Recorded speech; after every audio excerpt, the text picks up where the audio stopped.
Selamat siang Bapak, Ibu, dan saudara-saudara yang terkasih di dalam Tuhan. Kembali lagi kita bertemu di dalam kegiatan live streaming pelayanan dari Majelis Pendidikan Kristen di Indonesia, bidang Task Force Doa dan Konseling, bersama dengan Bara Digital Ministry.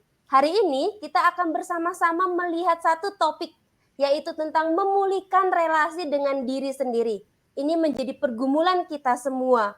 Hari ini dengan pembicara kita yaitu Ibu Evangelis Eni Dewi MTH Konseling. Ibu Eni adalah seorang dosen dan juga konselor dari STT Saat Malang dan juga LK3. Mari Bapak Ibu, sebelum kita memulai kegiatan ini, kita akan berdoa memohon pimpinan Tuhan. Mari kita berdoa. Bapa kami dalam kerajaan surga, kami bersyukur ya Tuhan, hari ini kami boleh berkumpul bersama-sama, belajar kembali tentang satu topik yang Tuhan ingin kami benahi dalam kehidupan kami. Tuhan, di dalam pergumulan kami banyak hal-hal yang kami tidak mengerti, terutama di dalam relasi kami dengan diri kami yang adalah ciptaan Tuhan. Tuhan, kami mohon Engkau pimpin, bukakan hati dan pikiran kami, agar kami boleh semakin mengenal apa yang Tuhan kehendaki di dalam pemulihan relasi kami ya Tuhan. Tuhan, kami juga memohon pimpinan Tuhan untuk Ibu Eni yang akan membawakan materi.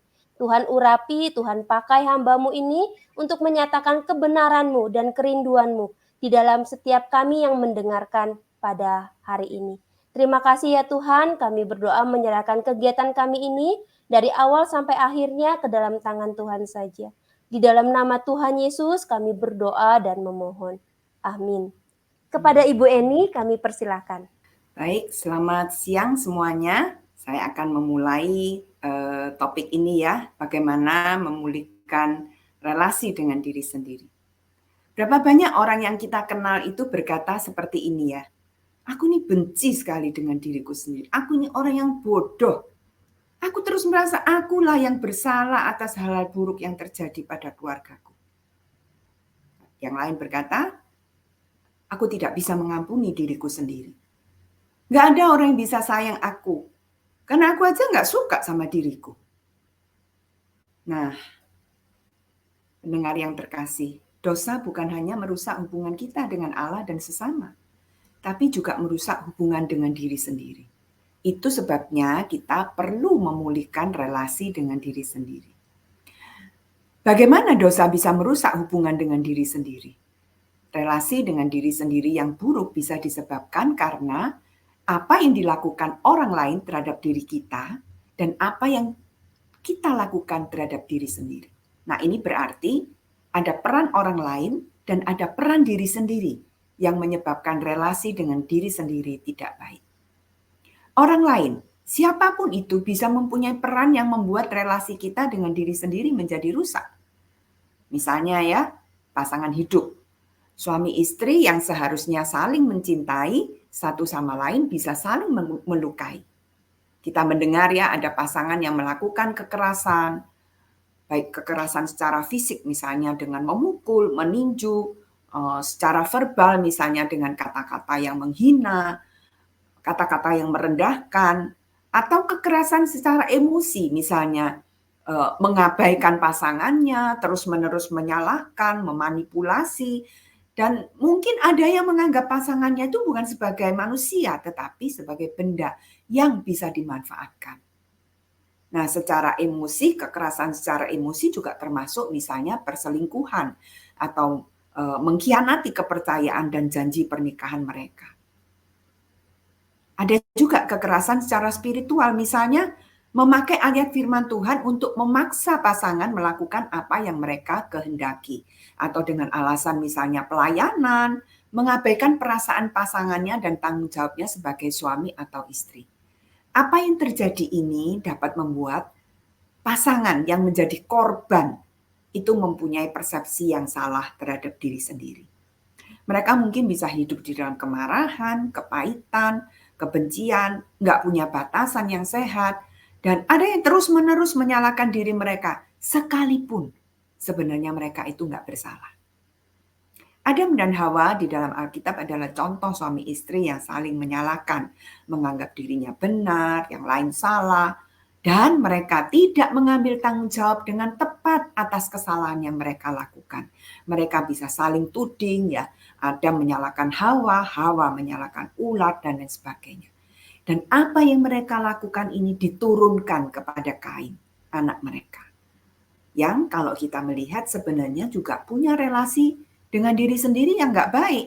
Dan akhirnya menyakiti dan membunuh Habil saudaranya.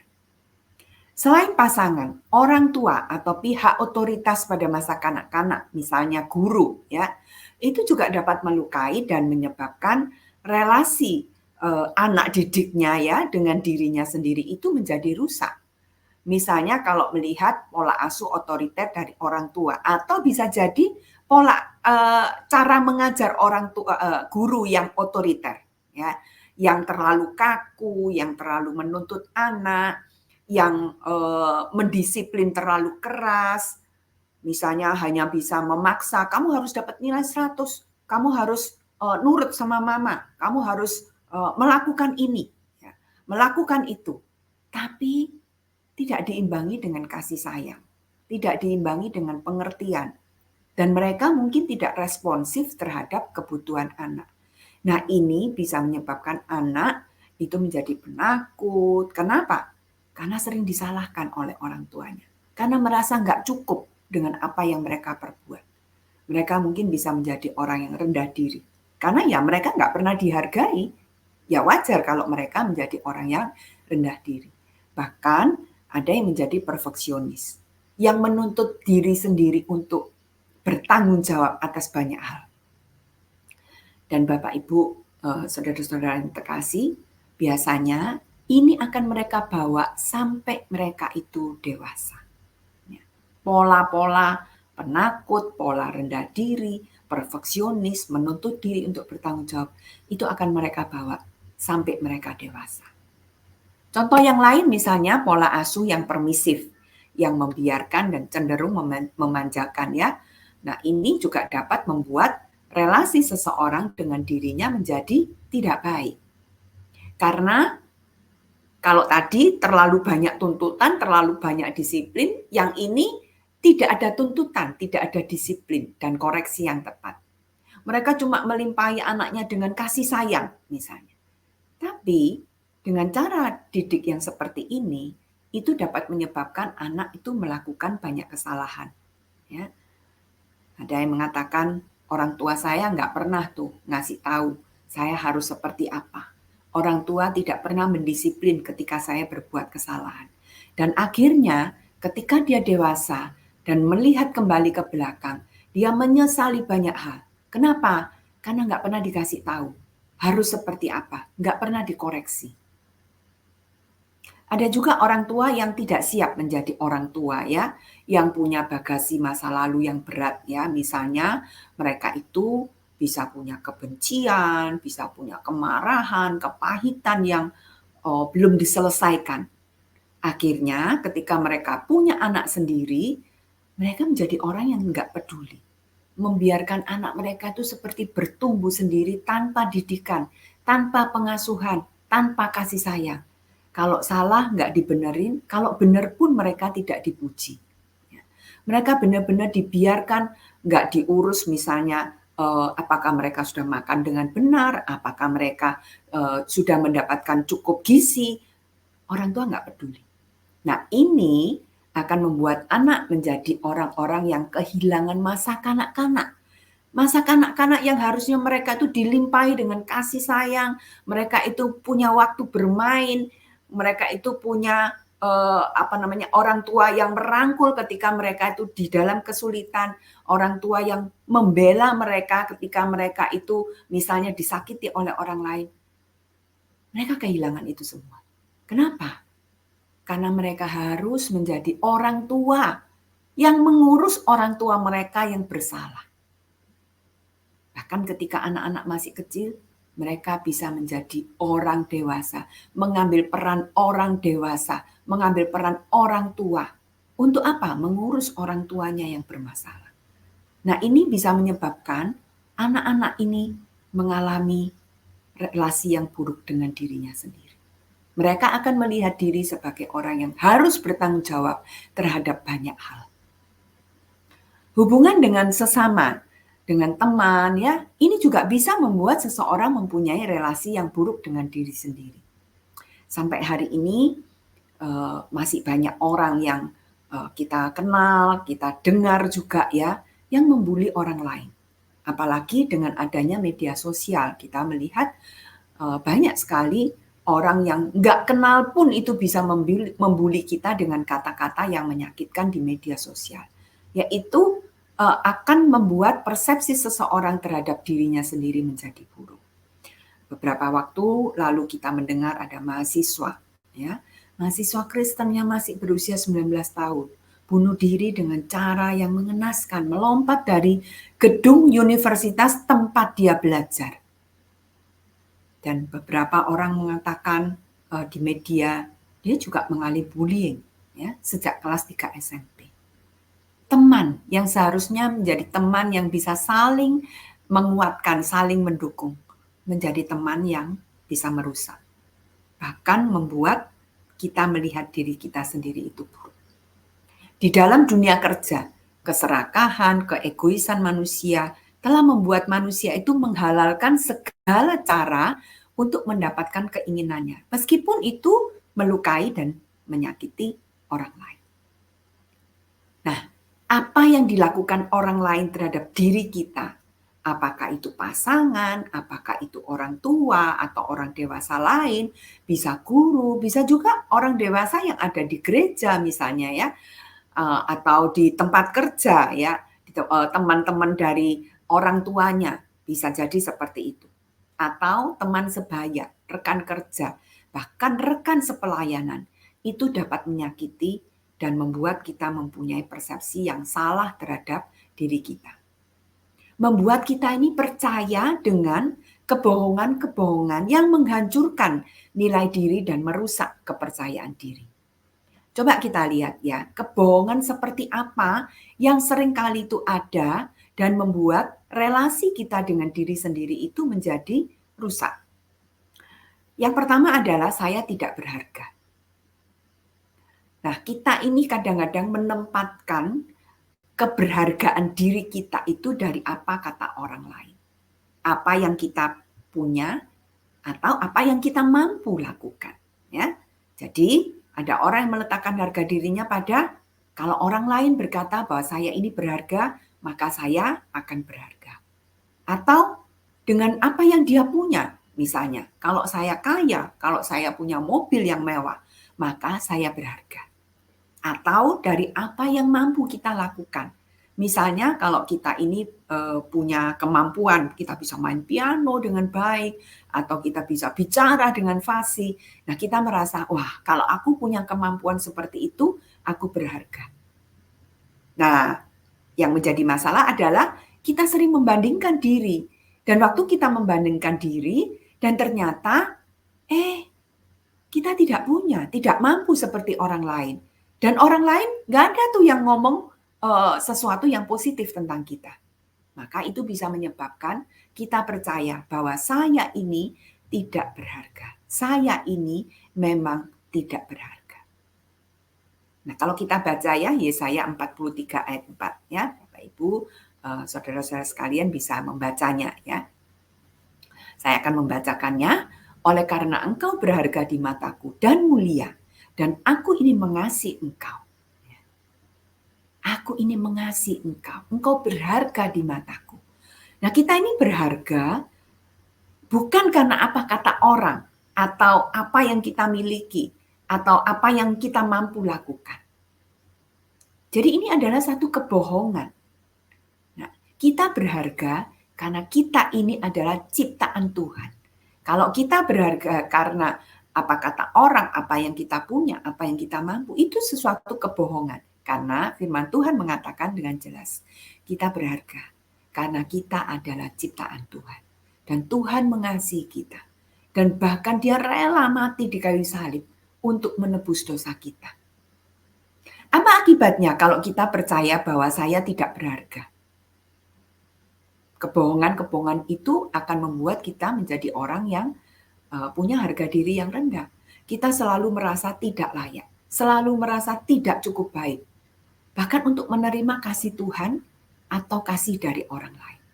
Kita merasa, aku nggak cukup baik untuk dikasih oleh Tuhan. Aku nggak cukup baik untuk dikasih oleh orang lain. Ya, ini adalah kebohongan. Lalu kebohongan yang berikutnya adalah, saya harus sempurna untuk bisa diterima.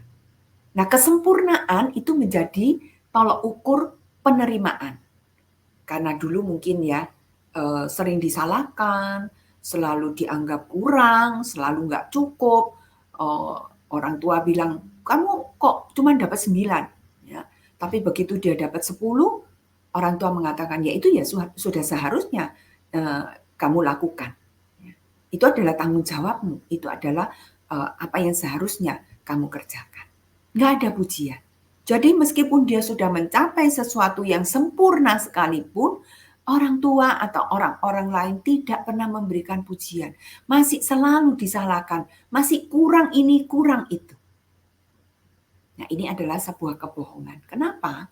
Karena Roma 5 ayat 8 mengatakan, akan tetapi Allah menunjukkan kasih-Nya kepada kita oleh karena Kristus telah mati untuk kita ketika kita masih berdosa. Bahkan ketika kita ini tidak sempurna dan masih berdosa, Allah itu mau menerima kita dengan kasih-Nya. Nah, kalau kita itu punya kebohongan seperti itu, maka kita ini akan berusaha menjadi orang yang seperti apa? Aku harus menjadi orang yang perfeksionis. Aku nggak boleh gagal. Aku harus berhasil. Dan orang-orang seperti ini adalah orang-orang yang takut dengan kegagalan. Dan meskipun ya, kita itu sudah melakukan yang terbaik. Kita sudah all out. Tapi kita selalu tidak pernah merasa cukup baik. Bahkan orang-orang seperti ini akan menjadi orang-orang yang nggak bisa menerima pujian dari orang lain. Ketika orang misalnya mengatakan, wah kamu hebat ya pekerjanya ya, ya kan enggak, oh, itu biasa, saya masih kurang, saya masih harus lebih. Kalau orang itu mengatakan, kamu cantik ya, enggak, ya. Jadi ketika seseorang itu merasa bahwa kesempurnaan itu adalah menjadi tolok ukur bagi penerimaan, maka dia akan hidup di dalam kecemasan. Menjadi orang yang selalu khawatir berlebihan dan lelah secara emosional. Kenapa? Karena selalu berusaha untuk mencapai yang sempurna, berusaha untuk mencapai yang sempurna. Dan akibatnya kelelahan secara emosional. Ya. Karena kita sebagai manusia, kita bisa gagal, kita bisa salah, kita bisa tidak sempurna. Tapi kita tidak bisa terima waktu kita gagal, waktu kita tidak sempurna. Kebohongan yang lain adalah saya tidak bisa berubah. Takdirku ya begini ini. Masa laluku yang buruk itu adalah identitas diriku. Dan aku nggak pernah bisa berubah. Nah, ini juga sebuah kebohongan. Kenapa? Karena kita membaca di dalam 2 Korintus 5 ayat 17, siapa yang ada di dalam Kristus? Ia adalah ciptaan baru. Yang lama sudah berlalu, sesungguhnya yang baru sudah datang. Tuhan itu bisa menolong kita berubah. Karena apa? Tuhan juga menciptakan kita dengan otak yang bersifat plastisitas. Nah, ini menarik sekali ya. Tuhan itu menciptakan kita dengan otak yang luar biasa. Dan otak ini juga bersifat plastisitas. Artinya apa? Struktur otak kita ini bisa berubah ketika misalnya kita berelasi dengan cara yang berbeda atau berelasi dengan orang yang baru atau melakukan sesuatu yang baru atau berpikir tentang hal-hal yang baru. Otak ini akan berubah. Itu sebabnya kita ini sebenarnya bisa berubah. Ya tentu saja bukan dengan kekuatan otak kita semata, tetapi juga dengan pertolongan Tuhan kita bisa berubah. Namun karena kita ini percaya bahwa saya nggak bisa berubah, nah ini akan membuat kita ini jadi putus asa gitu ya. Dan kita mungkin akan tetap pada kebiasaan buruk yang akan menghambat pertumbuhan kita secara mental.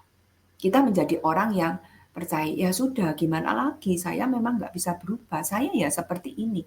Padahal kalau dia mau berusaha sedikit saja, atau dia bertemu, berelasi dengan orang yang lebih baik, orang-orang yang bisa mendukung dia, kemungkinan dia bisa mengalami perubahan.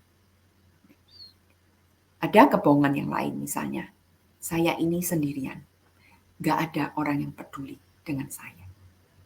Ini juga adalah sebuah kebohongan. Ibrani 13 ayat 5 mengatakan, aku sekali-kali tidak akan membiarkan engkau dan aku sekali-kali tidak akan meninggalkan engkau. Yesus adalah Allah Immanuel, Allah yang menyertai kita. Nah, sebagai orang yang percaya kepada Kristus, kita ini nggak pernah sendirian. Perasaan bahwa saya ini sendirian, nggak ada orang yang peduli, itu makin membuat kita itu mengisolasi diri. Kita mungkin akan menjauhi komunitas. Kita mungkin terus-menerus merasa bahwa nggak ada orang yang suka dengan saya. Nggak ada orang yang peduli. Karena saya tidak pantas dikasih. Nah, yang berikutnya, kebohongan yang berikutnya, yang terakhir ya adalah saya bertanggung jawab atas semua hal. Setiap orang itu sebenarnya punya tanggung jawab pribadi. Dan masing-masing akan menanggung tanggung jawabnya pribadi.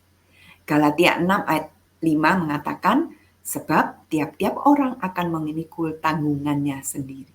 Ketika kita berhadapan dengan Tuhan, Tuhan tidak minta kita ini bertanggung jawab atas apa yang dilakukan orang terhadap kehidupan orang lain. Enggak. Tetapi Tuhan minta kita bertanggung jawab terhadap kehidupan kita sendiri. Ya. Demikian juga dengan orang lain, itu punya tanggung jawab terhadap hidup mereka sendiri. Nah, kita tidak bisa bertanggung jawab atas hidup orang lain, sebab kita bukan Tuhan. Matius 11 ayat 28 ya mengatakan, marilah kepadaku semua yang letih lesu dan berbeban berat, aku akan memberikan kelegaan kepadamu. Pikulah kuk yang kupasang. Ya, kuk yang dipasang oleh Tuhan, itu yang harus kita pikul. Bukan kuk yang dipasang oleh orang lain atau kuk yang kita pasangkan kepada diri sendiri. Nah, ketika kita memasang kuk yang kita pasang kepada diri sendiri, kita menjadi sangat kelelahan, kita menjadi sangat stres dan terus-menerus bersalah, merasa bersalah. Karena kalau saya tidak bisa menolong menyelamatkan orang, wah berarti saya nggak berguna, saya nggak berhasil. Nah, Bapak Ibu, saudara-saudara yang terkasih, kita nggak perlu menjadi juru selamat bagi orang lain. Juru selamat cuma satu, Tuhan Yesus. Dan kita nggak perlu menjadi juru selamat. Nah, bagaimana cara kita sekarang memulihkan relasi dengan diri sendiri? Ya, untuk memudahkan, saya akan memakai ini ya 3A. Ya, ini mudah sekali untuk diingat, yaitu aware, accept, dan adapt. Ya. Nah, aware. Sebelum kita mulai dengan pemulihan, maka kita ini perlu menyadari dulu apa yang sedang saya alami saat ini. Apakah saya dari keluarga yang disfungsi? Apakah gejala dan tanda-tanda yang tadi saya sebutkan di atas, kebohongan-kebohongan yang kita percayai, hal-hal yang kita alami, ada orang-orang yang mungkin menyakiti, membuli kita, sehingga kita punya pikiran-pikiran yang salah, persepsi yang salah terhadap diri kita sendiri. Nah, kita harus menyadari ini dulu. Nah, seringkali kita ini tidak menyadari apa yang terjadi pada diri kita. Karena itu kita perlu ya, ketika orang lain itu menyebutkannya, kita jangan langsung menolak. Ketika orang lain itu mengevaluasi kita dan mengatakan, kamu tuh loh kok perfeksionis. Nah, biasanya orang-orang yang punya isu seperti ini, itu akan menolak, akan defense gitu ya. Dan akan berkata, enggak, siapa yang bilang aku perfeksionis? Atau kalau orang mengatakan kepada kita, kamu tuh kok menjadi orang tuh yang terlalu bertanggung jawab. Enggak kok, kan harusnya orang tuh memang bertanggung jawab kan ya. Nah, itu berarti apa? Menyangkali. Nah, sekarang coba Bapak Ibu, saudara-saudara yang dikasihi Tuhan ya, waktu orang lain itu mengevaluasi kita coba aware. Benar nggak sih apa yang dikatakan orang? Bukan berarti kita itu harus nurut ya. Itu sebabnya kita perlu untuk mengevaluasi diri dengan jujur. Benar nggak sih saya seperti itu? Kalau memang benar seperti itu, nah kita baru bisa masuk kepada langkah-langkah berikutnya. Kalau kita merasa kesulitan untuk aware, kita bisa tanya. Misalnya, saya ini merasa nggak enak dengan diri saya. Saya ini selalu merasa bahwa saya ini menyalahkan diri saya sendiri. Saya nggak bisa mengampuni diri sendiri. Tapi saya nggak ngerti kenapa ini terjadi. Nah, mungkin itu saatnya Bapak Ibu, saudara-saudara bisa konseling atau tanya kepada orang lain yang punya kemampuan untuk melihat hal seperti itu. Nah, yang kedua adalah accept. Setelah kita menyadari, kita mengakui bahwa ya, saya adalah orang yang punya relasi buruk dengan diri sendiri. Maka hal yang penting adalah kita perlu menerima diri kita sendiri. Menerima diri sendiri itu nggak mudah. Kenapa? Karena waktu kita itu melihat, menerima diri sendiri, melihat kepada diri sendiri, itu berarti kita menerima kekurangan kita menerima kegagalan diri kita, kesalahan, bahkan mungkin menerima masa lalu kita yang buruk. Juga menerima bahwa ada orang yang seharusnya mengasihi kita, ada orang yang seharusnya membela kita, yang ada orang yang seharusnya melindungi kita, itu ternyata justru melukai hati kita. Menerima bahwa saya tidak sempurna, saya bisa gagal, saya tidak selalu mampu melakukan semua hal. Menerima seluruh keberadaan diri kita dan juga keluarga kita, lingkungan kita, dan menerima bahwa kita ini berharga di hadapan Tuhan. Mazmur 139 ayat 14 mengatakan, aku bersyukur kepadamu oleh karena kejadianku dahsyat dan ajaib. Ajaib apa yang kau buat dan jiwaku benar-benar menyadarinya. Menerima bukan hanya secara kognitif, tetapi juga secara emosi. Artinya, kita bukan hanya, ya memang aku harus terima, ya sudah aku terima kok. Tapi ternyata kita nggak menerima secara emosi. Nah, kita mau merangkul diri, berdamai dengan banyak yang tidak sempurna dalam hidup kita. Menerima juga berarti bahwa kita belajar mengampuni diri sendiri. Nggak menuntut diri lagi, tapi membebaskan diri dari tuntutan-tuntutan yang salah. Nah, kita bisa untuk menerima diri, kita bisa misalnya dengan menulis surat, kita menyatakan penyesalan, kita menyatakan rasa bersalah, kita menuliskan mungkin kemarahan kita, kekecewaan kita, ketakutan kita, kesedihan kita, dan perasaan-perasaan terluka yang disebabkan oleh orang-orang yang menyakiti hati kita. Lalu kita bisa berkata, aku mau mengampuni diriku. Aku mau mengampuni diriku sendiri dan juga orang-orang yang melukai hatiku. Nah, jika itu terlalu sulit, berdoa kepada Tuhan. Minta agar Tuhan memampukan kita untuk mengampuni diri sendiri dan juga orang lain. Ada hal yang terakhir adalah kita mengambil langkah penting untuk mulai beradaptasi ya. Kita bisa membangun identitas diri yang benar, identitas yang kita bangun atas dasar apa kata Tuhan, bukan apa kata orang. Kita bisa menghafal Yesaya 43 ayat 4 dan berdiri di cermin, kita bisa melihat ke diri sendiri lalu berkata, aku berharga, Tuhan mengasihi aku. Dan kita juga perlu mengasihi diri kita sendiri ya. Bukan berarti ini egois, tapi penghargaan atas hidup yang diberikan Tuhan kepada kita. Nah, sebelum kita mengasihi orang lain, kita perlu belajar mengasihi diri sendiri. Misalnya dengan apa? Menjaga pola makan, tidur yang cukup, olahraga, mencari hobi, melakukan apa yang kita suka.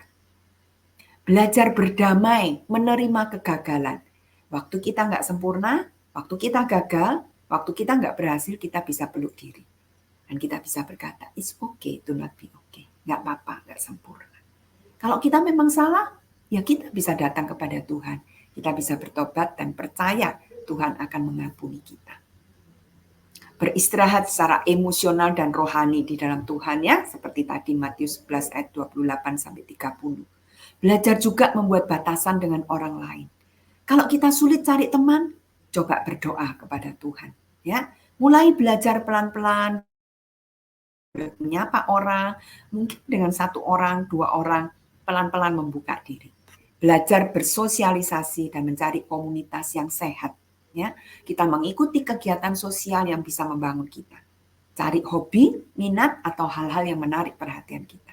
Nah, ketika kita mengalami kesulitan, sekali lagi, jangan ragu untuk mencari pertolongan. Pergi ke konselor atau hamba Tuhan yang dapat menolong. Nah, itu mungkin yang saya bisa sampaikan, bisa menolong Bapak Ibu sekalian. Terima kasih.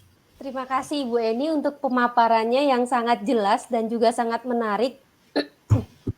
Topik ini menjadi pergumulan untuk kita semua ya Bu ya. Karena Iya, semakin banyak generasi kita kehilangan arah, bahkan sulit untuk berdamai dengan diri. Belajar merangkul diri itu jadi satu skill juga yang harus dipelajari oleh kita di zaman sekarang. Bu, waktu mereka tidak bisa merangkul diri bahkan berdamai dengan diri, nantinya itu pasti akan mempengaruhi aspek-aspek kehidupan mereka ya Bu ya. Betul ya Bu ya? iya, pastinya, Kira-kira betul. nih Bu, ada pertanyaan. Apa yang dapat terjadi apabila seseorang itu nggak aware tuh Bu, kalau ternyata dia itu punya sesuatu yang rusak dengan dirinya dia, gitu ya. Apa tuh yang akan terjadi tuh Bu? Baik itu tentang diri dia maupun nanti relasi dengan orang lain. Menurut Ibu Eni bagaimana? Iya. Ya, itu tadi ya, saya sudah jelaskan bahwa persepsi orang terhadap diri yang rusak itu akan menyebabkan orang misalnya menjadi orang yang suka menuntut diri, ya. Mereka mungkin akan berbelas kasihan kepada orang lain, tapi nggak punya belas kasihan untuk diri sendiri, ya. Mereka menjadi orang yang menuntut banyak keharusan-keharusan yang apa namanya, akhirnya membuat mereka bisa capek ya secara emosi karena kan banyaknya tuntutan itu akan membuat mereka lelah ya secara emosi. Itu di dalam hubungan dengan diri sendiri. Nggak bisa aware dengan diri sendiri yang buruk, itu berarti mereka terus akan menuntut diri, menuntut diri, menuntut diri. Menjadi orang yang perfeksionis, menjadi orang yang apa namanya, menjadi orang yang nggak bisa terima diri sendiri. Selalu berusaha untuk mencapai, mencapai, mencapai. Dan saya melihat banyak sekali orang yang seperti itu mengalami kelelahan. Dan relasi dengan orang lain ini menjadi rusak juga ketika relasi dengan diri sendiri itu nggak baik, ya. Mungkin dia punya tuntutan juga. Jadi tuntutan terhadap diri sendiri bisa saja menjadi tuntutan juga terhadap orang lain. Orang-orang yang perfeksionis biasanya akan menuntut orang lain untuk juga perfeksionis, untuk juga melakukan seperti yang dia minta. Nah, mereka nggak bisa bekerja sama, mereka mungkin karena mereka dulu sering disalahkan, mereka juga menjadi orang yang cenderung untuk menyalahkan orang lain, ya, tanpa mereka sadari. Nah, ini yang berbahaya. Mungkin itu ya, Budian ya. Nah ini menarik ya Bu Eni, tadi kan penyebabnya itu kan dari orang lain, bisa membuat seseorang itu menjadi punya proses biasa dengan diri. Tapi ternyata berdampak juga ke orang lain. Ini sebab akibatnya jadinya nggak ada ujungnya ya Bu ya kalau kita nggak benar-benar aware gitu ya. Betul, betul sekali, betul sekali. Kalau kita nggak aware dengan ini, itu ya betul sebab akibat kita disebabkan oleh orang lain, tapi kita juga menyebabkan orang lain mengalami Iya, keterlukaan ya. Apalagi kalau betul. kita belajar tentang genogram itu ya, pola dari nenek moyang itu bisa turun temurun ya, dan itu bisa mempengaruhi, saling mempengaruhi satu sama lain. Nah ini yang menyebabkan, apalagi kita ini ya otak kita ini otak yang otomatis gitu ya. Dan seringkali alam tidak sadar itu yang menguasai kita, yang kepingin keluar. Dan ini mengakibatkan relasi kita dengan orang lain, relasi kita dengan diri sendiri itu menjadi buruk. Karena apa yang kita taruh di dalam alam tidak sadar ini, yang seringkali tidak kita sadari. Karena itu perlu sekali mengambil waktu untuk bisa aware, untuk bisa apa ya, kalau saya dulu diajari di dosen saya, dia bilang begini ya, cara sekalian ya supaya kita bisa mengerti. Nah, kalau misalnya saya ini punya sesuatu ya atau punya emosi tertentu ya, misalnya kalau saya merasa ada orang misalnya memperlakukan saya ya, orang itu ketika saya bilang apa namanya, memuji dia, terus orang itu tidak membalas pujian saya, tidak apa namanya, tidak balas memuji saya, misalnya seperti itu ya. Nah, kemudian waktu pulang saya itu merasa, orang ini ya sudah dipuji tapi kok nggak memuji saya ya dia ya, gitu ya. Nah, atau itu mungkin terlalu vulgar ya, atau seperti ini misalnya. Kalau kita ini misalnya melakukan sesuatu kebaikan, ya, tapi orang tidak bilang terima kasih kepada kita. Sering nggak seperti itu? Kadang-kadang ya, kita lupa gitu ya ngomong terima kasih. Nah, waktu orang itu tidak ngomong terima kasih ke kita, apa tuh yang terjadi dalam perasaan kita? Nah, kalau kita merasa, aku kok merasa nggak enak ya, orang tuh nggak tahu aturan, orang tuh nggak tahu sopan santun. Nah, ada sesuatu yang tidak enak di dalam hati kita. Nah, itu tuh kita perlu aware. Artinya, nah ini ada apa? Kenapa kok saya merasa seperti itu? Atau ketika kita misalnya kita punya teman gitu ya. Nah, teman itu misalnya ngomong sesuatu yang biasa, tetapi kita merasa terluka dengan perkataan itu. Nah, itu kita juga mesti aware. Ada apa nih? Kenapa? Nah, itu cara untuk kita itu bisa aware. Kalau kita punya perasaan tidak enak, bahkan kalau kita punya perasaan yang terlalu senang, itu juga bisa menjadi tanda buat kita. Begitu, Bu Dian. Wah, menarik sekali Ibu Eni ya. Nah Bu, kalau misalnya kita bertemu nih, ternyata pasangan kita atau teman baik kita gitu ya, kita mulai melihat nih ada tanda-tanda yang tadi Ibu katakan di dalam Mhm. mereka.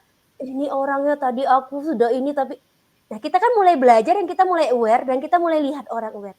Bagaimana kita dapat membantu mereka agar mereka juga bisa aware Bu bahwa mereka itu memiliki kebohongan-kebohongan yang selama ini mereka percaya tanpa mereka sadari. Tadi kan Ibu Hmm. sudah katakan kadang ada orang defense gitu ya. Nah, Mhm. kita sebagai yang mengasihi mereka, mungkin itu pasangan, mungkin itu anak Mhm. remaja kita atau mungkin itu anak rohani kita, bagaimana kita sebagai pembimbing, pendidik gitu ya Bu ya, bisa Mhm. membimbing itu Bu?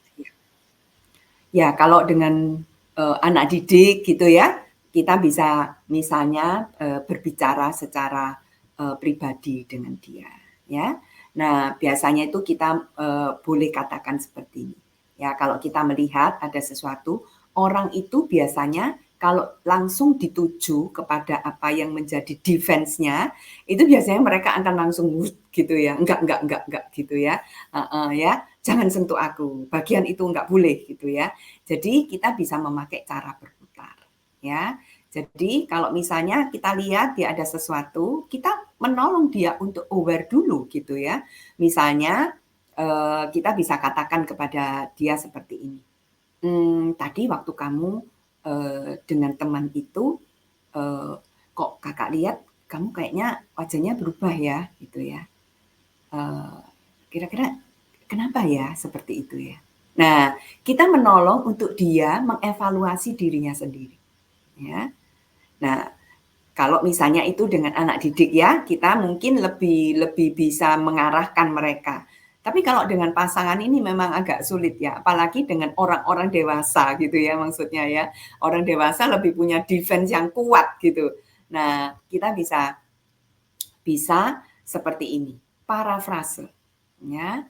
Jadi kalau dia ngomong sesuatu yang merupakan, apa namanya, defense-nya dia, "Enggak kok, aku nggak seperti itu," misalnya. Nah, kita bisa kan, "Oh, kamu nggak merasa ya kalau kamu seperti itu." Sudah, ya. Jangan terlalu terlalu mendesak karena semakin didesak, orang itu akan semakin menutup diri, ya. Kecuali mungkin di dalam, konflik yang ya sebagai misalnya pasangan, orang-orang yang terdekat, kita harus berani ngomong sih, ya. Tergantung seberapa kedekatan kita, kemudian tergantung juga bagaimana orang yang, ini, pasangan atau teman yang ini, apakah dia cukup terbuka. Kalau dia cukup terbuka, nah kita bisa ngomong terus terang.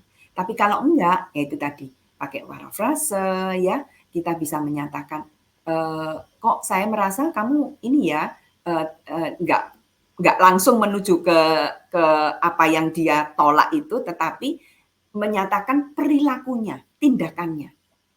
Nah, kok saya lihat waktu orang ini ngomong seperti ini, perilakumu seperti ini, ya. Nah, itu biasanya kan nggak disadari oleh orang. Nah, itu yang perlu kita kita eee, nyatakan, ya. Jadi kita ini sebagai cermin untuk dia itu bisa melihat kepada diri sendiri. Nah, ketika Wah dia melihat diri sendiri itu baru bisa, kita menolong dia, seperti itu. wah kita dikasih skill baru nih Bapak Ibu. Skill menjadi cermin untuk bisa membawa anak didik maupun orang yang kita kasihi untuk bisa melihat dan mengevaluasi diri sendiri ya, Bu, ya. Iya, Pembimbingan betul sekali. ini dan paraphrase ini jadi satu skill ini, yang sangat Iya, penting apalagi di dunia pendidikan dan juga kita di keluarga sebagai orang tua iya, dan anak-anak. Bu, masih ada iya, pertanyaan nih, Bu. Jadi memang menarik sekali nih ya. Ada yang bertanya seperti ini, iya. apakah relasi yang tidak sehat dengan diri itu dapat menghalangi kedekatan kita dengan Tuhan? Lalu Hmm, Bu, kenapa kok pengampunan dengan diri sendiri itu mudah sekali, mau mengampuni tapi sulit untuk dilakukan ya, seringkali sulit seperti itu Bu ya. Bagaimana kita bisa mengatasi itu? Walaupun sudah oke. mencoba mengatasi tapi tetap rasanya ada ikatan atau ada kesulitan seperti itu Bu ya, pergumulan gitu. Ada yang berkata kepada saya, "Lebih mudah mengampuni orang lain daripada mengampuni diri sendiri." Ada yang Iya, bilang iya, kayak gitu kan Bu Eni ya. iya, Nah, iya, iya, iya. bagaimana tuh Bu Eni Bu, menjawab Oke, hal ini, iya. pergumulan ini? Yang pertama, apakah relasi yang buruk dengan diri sendiri bisa berakibat di dalam kedekatan kita dengan Tuhan? Bisa, ya. Seperti yang tadi saya sebutkan, saya menyatakan bahwa ada orang-orang yang merasa dirinya buruk, merasa dirinya itu nggak cukup baik. Nah, orang-orang yang seperti ini bisa me juga bukan hanya terhadap orang lain, tetapi dia juga merasa saya tidak cukup baik, Tuhan tidak mengasihi saya. Meskipun, ini ya, meskipun kita ini tahu bahwa Tuhan itu mengasihi kita. Secara kognitif itu kita tahu bahwa Tuhan itu mengasihi kita.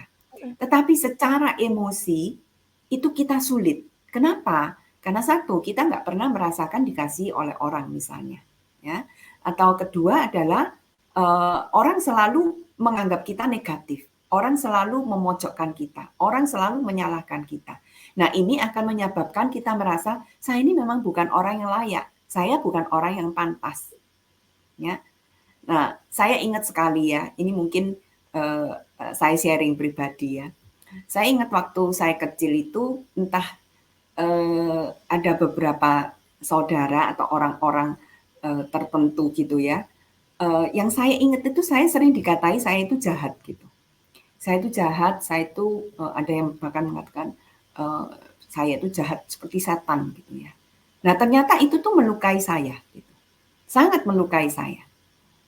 Nah, waktu saya mau percaya kepada Tuhan Yesus, waktu ada tantangan gitu ya, bahwa kita, perlu Tuhan ya, saya nulis di diari saya waktu itu, saya bilang, "Tuhan nanti ya kalau saya sudah menjadi orang yang baik, saya akan menerima Tuhan Yesus, saya akan datang kepada Tuhan."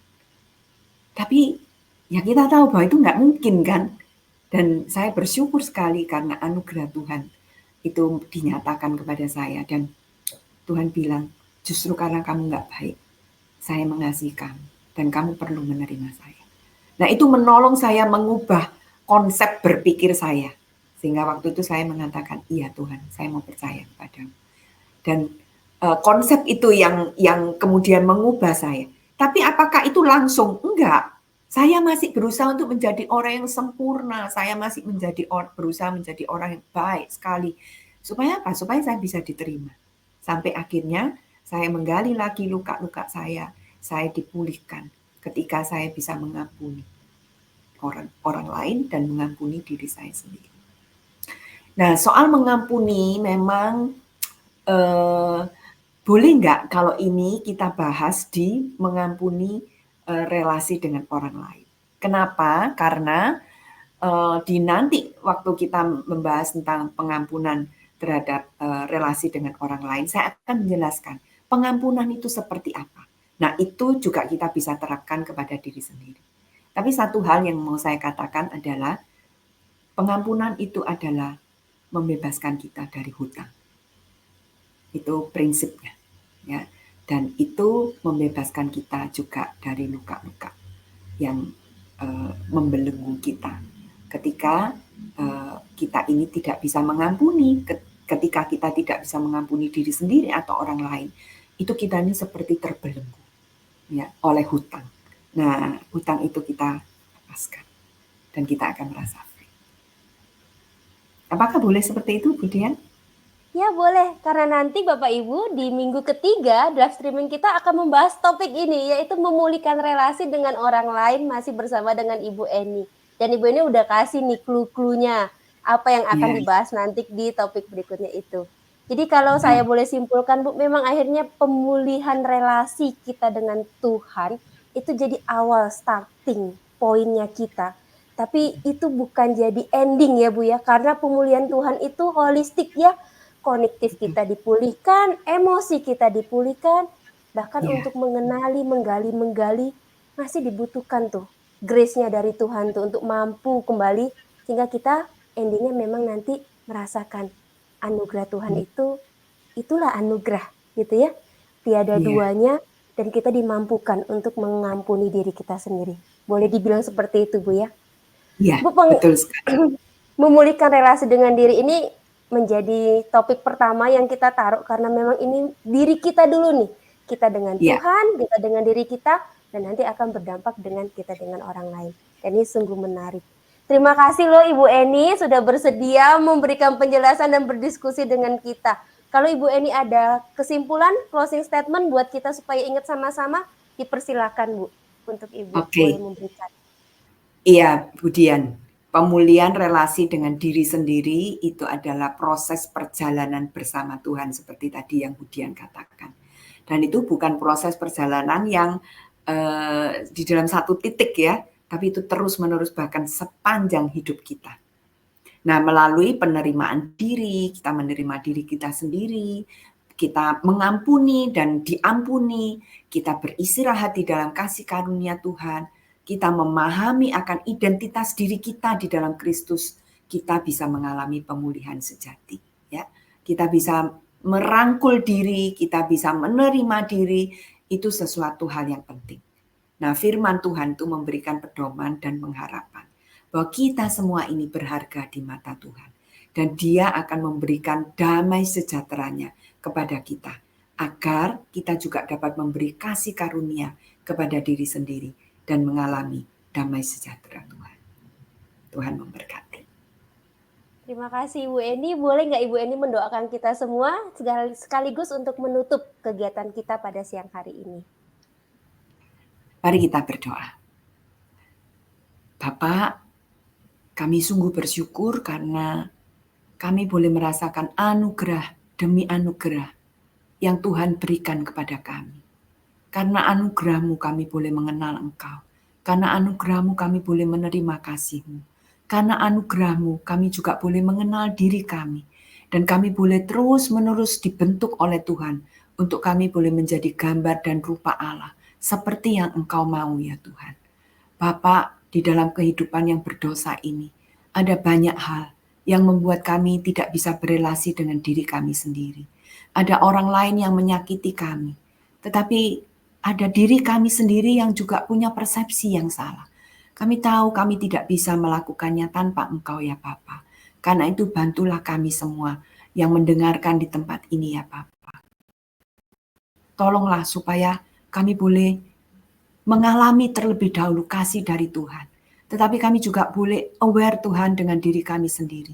Bapak, tuntunlah kami, tolonglah supaya kami bisa menerima kasih karunia dari Tuhan dan memberikan kasih karunia itu kepada diri kami sendiri.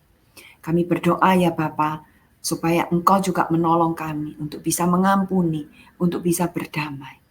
Bapa, terima kasih. Kami percaya Roh-Mu yang kudus yang Engkau taruh di dalam hati kami yang bersama-sama dengan kami, itulah yang akan memampukan kami untuk menjadi pribadi yang baik, pribadi yang seturut dengan kehendak Tuhan, pribadi yang mau melakukan apa yang Tuhan kehendaki. Kami bersyukur untuk kasih karunia-Mu Bapa. Di dalam nama Tuhan Yesus kami berdoa. Amin. Amin. Sekali lagi kami ucapkan terima kasih untuk Ibu Eni, untuk waktunya, untuk penjelasan, dan juga untuk materi yang begitu luar biasa yang dibagikan pada hari ini. Terima kasih juga untuk tim IT MPK yang sudah boleh membantu di dalam penayangan live streaming kita pada hari ini. Terima kasih untuk Bapak, Ibu, dan saudara-saudara semua yang selalu setia untuk mau terus belajar di dalam setiap topik-topik konseling, baik itu buat pelayanan kita maupun buat diri kita sendiri. Sekian pertemuan kita pada siang hari ini. Saya Dian bersama dengan Ibu Eni Dewi dan juga tim dari Majelis Pendidikan Kristen. Kami undur diri. Tuhan Yesus memberkati.